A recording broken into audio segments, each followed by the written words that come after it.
Kami dari kelompok 1 akan menjelaskan etika bisnis dan tanggung jawab sosial perusahaan. Etika di tempat kerja. Etika bisnis.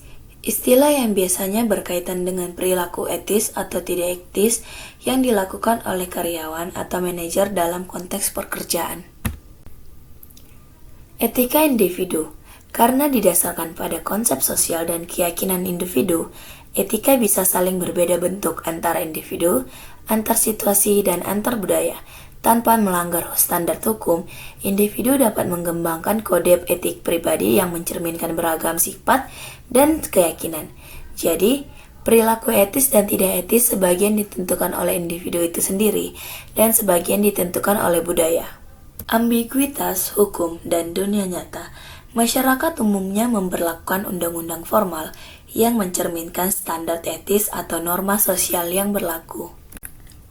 Tanggung jawab sosial. Tanggung jawab sosial adalah konsep terkait pada keseluruhan cara suatu bisnis dalam upaya untuk menyeimbangkan komitmennya terhadap kelompok dan individu terkait dalam lingkungan sosialnya. Kelompok dan individu ini sering disebut juga pemegang atau pemangku kepentingan organisasi yang meliputi kelompok, individu, dan organisasi yang langsung terpengaruh oleh praktik-praktik suatu organisasi sehingga berkepentingan terhadap kinerja organisasi yang bersangkutan. Mengelola tanggung jawab sosial. 1. Dimensi-dimensi formal organisasi, di mana dapat membantu pengelolaan tanggung jawab sosial seperti kekuatan hukum, ketaatan etika, dan derma filantropis. 2. Dimensi-dimensi informal organisasi, di mana kepemimpinan dan budaya perusahaan, serta cara perusahaan merespon, membentuk, dan menegaskan persepsi konsumen. 3. Kepemimpinan dan budaya organisasi, di mana membentuk sikap tanggung jawab sosial yang diambil perusahaan untuk diterapkan kepada anggotanya. 4. Pengaduan. Pemberitahuan yang dilaporkan seorang karyawan atas tindakan ilegal atau tidak etis yang dilakukan terhadap pihak lain dalam perusahaan yang bersangkutan. Dan yang kelima, mengevaluasi tanggung jawab sosial, di mana upaya menghasilkan manfaat yang diinginkan perusahaan harus menetapkan konsep pengendalian terhadap tanggung jawab sosial seperti tata tertib dan kode etik. Pengenalan PT Garuda Indonesia. PT Garuda Indonesia Tbk adalah maskapai penerbangan nasional Indonesia. PT Garuda Indonesia merupakan penerbangan full service terbaik. Saat ini melayani lebih dari 90 destinasi di seluruh dunia dan berbagai lokasi eksotis di Indonesia dengan jumlah penerbangan mencapai 600 penerbangan per hari. Garuda Indonesia berhasil meraih sebuah penghargaan internasional, di antaranya adalah sebagai The World Best Economic Class dari TripAdvisor Travel's Choice Award, maskapai bintang 5 5 Stars Island sejak tahun 2014, dan berbagai penghargaan lainnya. Rumusan masalah PT Garuda Indonesia. Perusahaan maskapai Indonesia Garuda Indonesia tersandung skandal laporan keuangan. Pasalnya, Garuda Indonesia berhasil membukukan laba bersih setelah merugi pada kata sebelumnya. Berikut rincian permasalahan tersebut.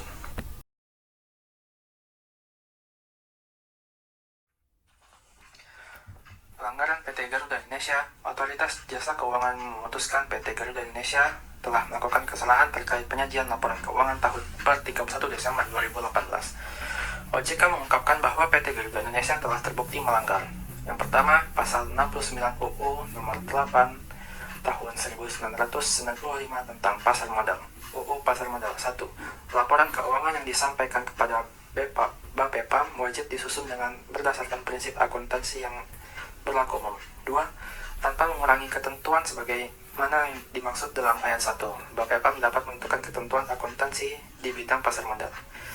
Selanjutnya yang kedua, peraturan Bapepam dan LK nomor 8G7 tentang penyajian dan pengungkapan laporan keuangan emiten dan perusahaan publik. Yang ketiga, interpretasi standar akuntansi keuangan ISAK 8 tentang penentuan apakah suatu perjanjian mengandung sewa. Contoh kasus nasional.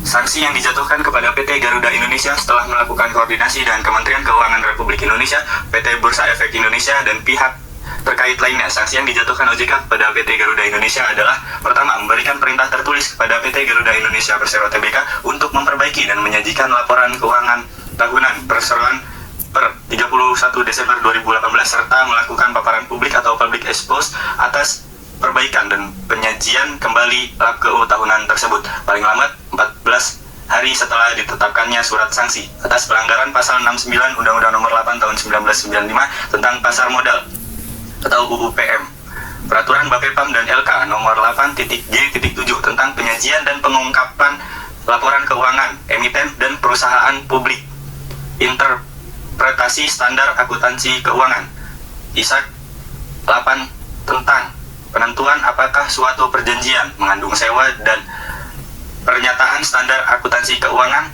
30 tentang sewa. 2. Mengenakan sanksi administratif berupa denda sebesar 100 juta rupiah kepada PT Garuda Indonesia Persero Tbk atas pelanggaran peraturan OJK nomor 29/POJK.04/2016 tentang laporan tahunan emiten atau perusahaan publik. 3.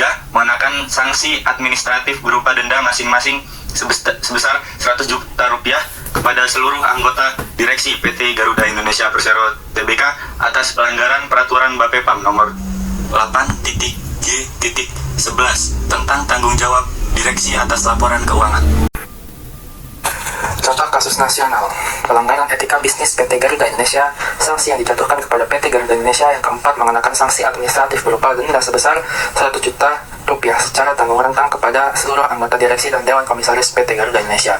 TBK menandatangani laporan tahunan PT Garuda Indonesia TBK periode tahun 2018 atas pelanggaran peraturan OJK nomor 29/POJK.04/2016 tentang laporan tahun emiten atau perusahaan publik.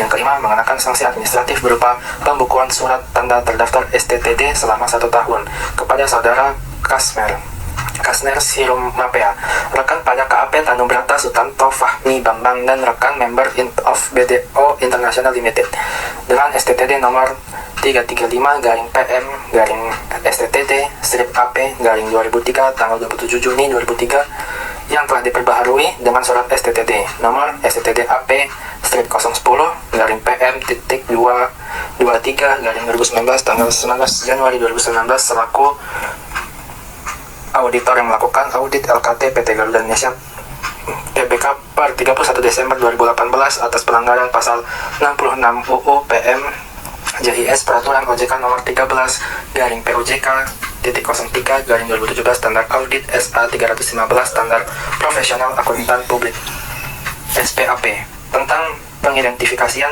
dan penilaian risiko kesalahan penyajian material melalui pemahaman atas entitas dan lingkungannya SA 500 SPAP tentang bukti audit SA 560 SPAP tentang peristiwa kemudian dan SA 700 SPAP tentang perumusan suatu opini dan pelaporan atas laporan keuangan. Yang keenam, memberikan perintah tertulis kepada KAP Tanubrata Sutanto Fahmi Bambang dan rekan member of BDO International Limited untuk melakukan perbaikan kebijakan dan prosedur pengendalian mutu atas pelanggaran peraturan OJK nomor 13/POJK.03/2017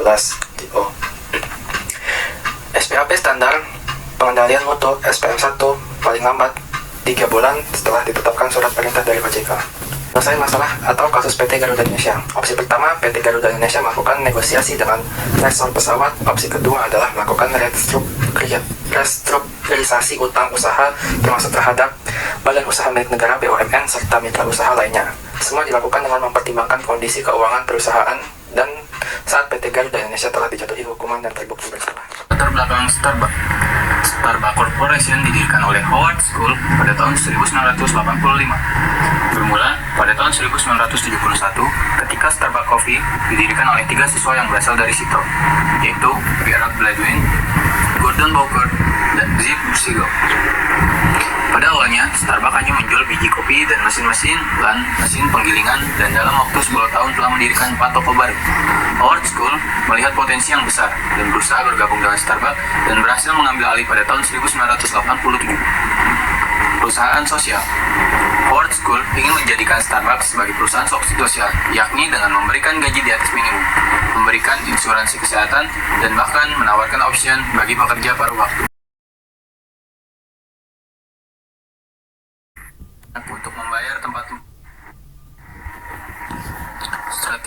bisnis Starbucks. Howard School menjalankan strategi untuk membuka sebanyak mungkin toko dan bersedia untuk membayar 2 kali lebih banyak untuk membayar tempat-tempat yang cocok untuk mengalahkan persaingan. Yang pertama, produk substitusi. Starbucks bukan hanya menjual kopi, akan tetapi menjual produk substitusi berupa experience tempat yang indah dan menarik, free wifi, dan juga brand yang sulit untuk ditiru oleh pesaing untuk menetapkan harga premium. Yang kedua, yaitu bargaining power of supplier atau daya tawar pemasok. Daya tawar pemasok yang kuat kemungkinan pemasok untuk menjual bahan baku pada harga yang tinggi ataupun menjual bahan baku yang berkualitas rendah pada pembelinya. Contoh kasus internasional, etika bisnis Starbucks, strategi bisnis Starbucks, daya tawar pembeli. Kekuatan ini menilai daya tawar atau kekuatan penawaran dari pembeli atau konsumen. Semakin tinggi daya tawar pembeli dalam menuntut harga yang lebih rendah ataupun kualitas produk yang lebih tinggi, semakin rendah profit atau laba yang akan didapatkan oleh perusahaan.